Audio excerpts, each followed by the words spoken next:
Moonface, written by Jack London and performed by Frank Marcopulos. John Claverhouse was a moon-faced man. You know the kind. Cheekbones wide apart, chin and forehead melting into the cheeks to complete the perfect round, and the nose, broad and pudgy, equidistant from the circumference, flattened against the very center of the face like a dough ball upon the ceiling. Perhaps that is why I hated him, for he truly had become an offense to my eyes, and I believed the earth to be cumbered with his presence. Perhaps my mother may have been superstitious of the moon and looked upon it over the wrong shoulder at the wrong time. Be that as it may, I hated John Claverhouse. Not that he had done me what society would consider a wrong or an ill turn. Far from it. The evil was of a deeper, subtler sort, so elusive, so intangible as to defy clear, definite analysis in words. We all experience such things at some period in our lives. For the first time we see a certain individual, one who, the very instant before, we did not dream existed, and yet, at the first moment of meeting, we say, "I do not like that man." Why do we not like him? We do not know why. We know only that we do not. We have taken a dislike, that is all, and so I with John Claverhouse. What right had such a man to be happy? Yet he was an optimist. He was always gleeful and laughing. All things were always all right, curse him. How it grated on my soul that he should be so happy. Other men could laugh, and it did not bother me. I even used to laugh myself before I met John Claverhouse. But his laugh, it irritated me, maddened me, as nothing else under the sun could irritate or madden me. It haunted me, gripped hold of me, and would not let me go. It was a huge, gargantuan laugh. Waking or sleeping, it was always with me, whirring and jarring across my heartstrings like an enormous rasp. At break of day, it came whooping across the fields to spoil my pleasant morning reverie. Under the aching noonday glare, when the green things drooped and the birds withdrew to the depths of the forest, and all nature drowsed, his great ha-ha and ho-ho rose up to the sky and challenged the sun. And at black midnight, from the lonely crossroads where he turned from town into his own place, came his plaguey cachinnations to rouse me from my sleep and make me writhe and clench my nails into my palms. I went forth privily in the night time, and turned his cattle into his fields, and in the morning heard his whooping laugh as he drove them out again. "It is nothing," he said. The poor dumb beasties are not to be blamed for straying into fatter pastures." He had a dog he called Mars, a big, splendid brute, part deerhound and part bloodhound, and resembling both. Mars was a great delight to him, and they were always together. But I bided my time, and one day, when opportunity was ripe, lured the animal away, and settled for him with strychnine and beefsteak. It made positively no impression on John Claverhouse. His laugh was as hearty and frequent as ever, and his face as much like the full moon as it always had been. Then I set fire to his haystacks and his barn, but the next morning, being Sunday, he went forth blithe and cheerful. "Where are you going?" I asked him as he went by the crossroads. "Trout," he said, and his face beamed like a full moon. "I just dote on trout." Was there ever such an impossible man? His whole harvest had gone up in his haystacks and barn. It was uninsured, I knew, and yet in the face of famine and the rigorous winter, he went out gaily in quest of a mess of trout, forsooth, because he doted on them. Had gloom but rested, no matter how lightly, on his brow, or had his bovine countenance grown long and serious and less like the moon, or had he removed that smile but once from off his face, I am sure I could have forgiven him for existing. But no, he grew only more cheerful under misfortune. I insulted him. He looked at me in slow and smiling surprise. "I fight you? Why?" he asked slowly, and then he laughed. "You are so funny. Oh, you'll be the death of me."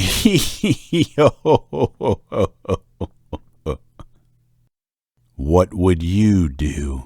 It was past endurance. By the blood of Judas, how I hated him. Then there was that name, Claverhouse. What a name! Wasn't it absurd? Claverhouse? Merciful heaven, why Claverhouse? Again and again I asked myself that question. I should not have minded Smith or Brown or Jones. But Claverhouse? I leave it to you. Repeat it to yourself. Claverhouse.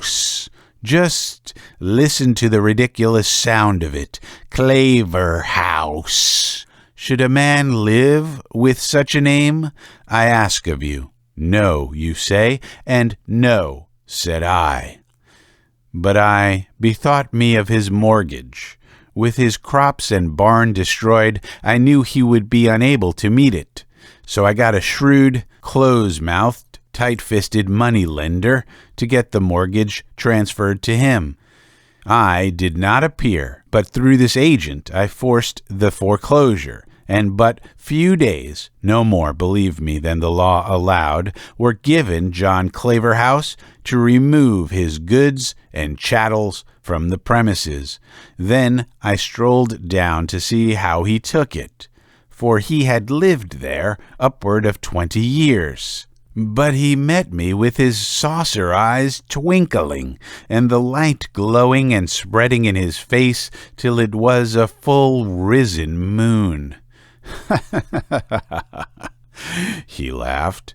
The funniest tyke, that youngster of mine. Did you ever hear the like? Oh, well, let me tell you. He was down playing by the edge of the river when a piece of the bank caved in and splashed him. "Oh, Papa," he cried, "a great big puddle flew up and hit me." He stopped and waited for me to join him in his infernal glee. "I don't see any laugh in it," I said shortly, and I know my face went sour. He regarded me with wonderment, and then came the damnable light, glowing and spreading, as I have described it, till his face shone soft and warm like the summer moon, and then the laugh. "That's funny. You don't see it, eh?" He doesn't see it. "Why, look here. You know a puddle—" But I turned on my heel and left him. That was the last. I could stand it no longer. The thing must end right there, I thought. Curse him. The earth should be quit of him. And as I went over the hill, I could hear his monstrous laugh reverberating against the sky.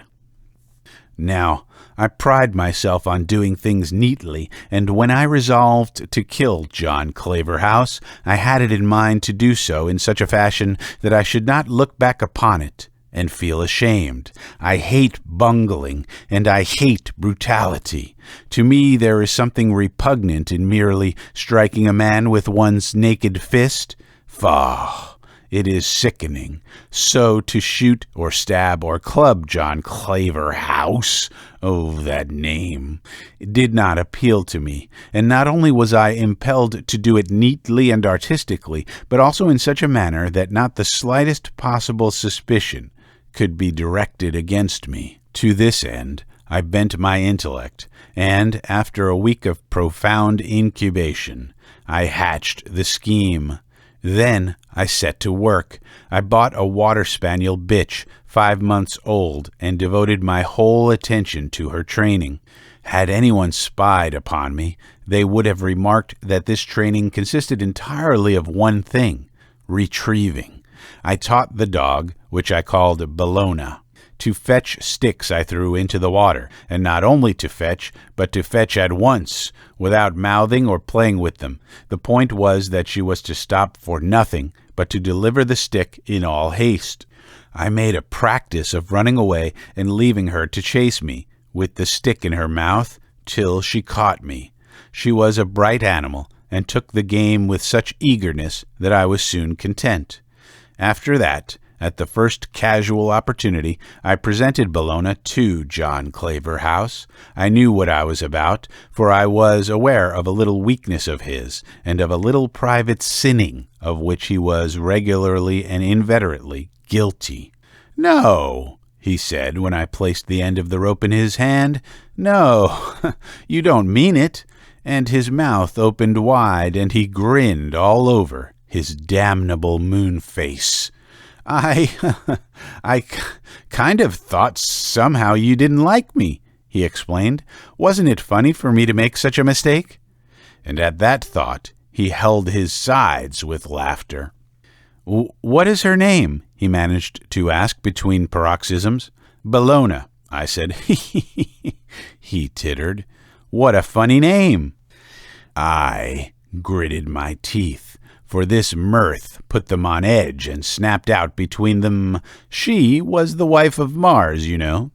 Then the light of the full moon began to suffuse his face until he exploded with, "Oh, that was my other dog! Well, I guess she's a widow now. Ho, He whooped after me, and I turned and fled swiftly over the hill.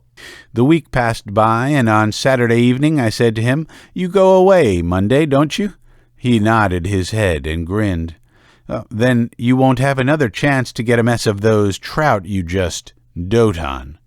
But he did not notice the sneer. "Oh, I don't know," he chuckled. "I'm going up tomorrow to try pretty hard." Thus was assurance made doubly sure, and I went back to my house hugging myself with rapture. Early next morning I saw him go by with a dip net and gunny sack, and Bologna trotting at his heels. I knew where he was bound, and cut out by the back pasture and climbed through the underbrush to the top of the mountain. Keeping carefully out of sight, I followed the crest along for a couple of miles to a natural amphitheater in the hills where the little river raced down out of a gorge and stopped for a breath in a large and placid rock-bound pool. That was the spot. I sat down on the croup of the mountain, where I could see all that occurred, and lighted my pipe. Ere many minutes had passed, John Claverhouse came plodding up the bed of the stream. Bologna was ambling about him, and they were in high feather, her short, snappy barks mingling with his deeper chest notes. Arrived at the pool, he threw down the dip net and sack, and drew from his hip pocket what looked like a large, fat candle, but I knew it to be a stick of giant, for such was his method of catching trout. He dynamited them. He attached the fuse by wrapping the giant tightly in a piece of cotton. Then he ignited the fuse and tossed the explosive into the pool. Like a flash, Bologna was into the pool after it. I could have shrieked aloud for joy. Claverhouse yelled at her, but without avail. He pelted her with clods and rocks, but she swam steadily on till she got the stick of giant in her mouth, when she whirled about and headed for shore. Then, for the first time, he realized his danger and started to run. As foreseen and planned by me, she made the bank and took out after him. Oh, I tell you, it was great. As I have said, the pool lay in a sort of amphitheater. Above and below, The stream could be crossed on stepping stones, and around, up and down and across the stones, raced Claverhouse and Bellona. I could never have believed that such an ungainly man could run so fast. But run he did, Bellona hot-footed after him, and gaining. And then, just as she caught up, he in full stride, and she leaping with nose at his knee, there was a sudden flash, a burst of smoke, a terrific detonation, and where man and dog had been the instant before, there was naught to be seen but a big hole in the ground. Death from accident while engaged in illegal fishing. That was the verdict of the coroner's jury, and that is why I pride myself on the neat and artistic way in which I finished off John Claverhouse. There was no bungling, no brutality, nothing of which to be ashamed in the whole transaction, as I am sure you will agree. No more does his infernal laugh go echoing among the hills, and no more does his fat moon face rise up to vex me. My days are peaceful now, and my nights sleep deep. The end. You've been listening to a short story entitled Moonface. It was written by Jack London and performed by Frank Marcopulos. The story is in the public domain, and the performance is copyright 2019 by Frank J. Marcopulos. If there are public domain stories that you wish to be made into audiobooks on this channel, please let me know in the comments section below.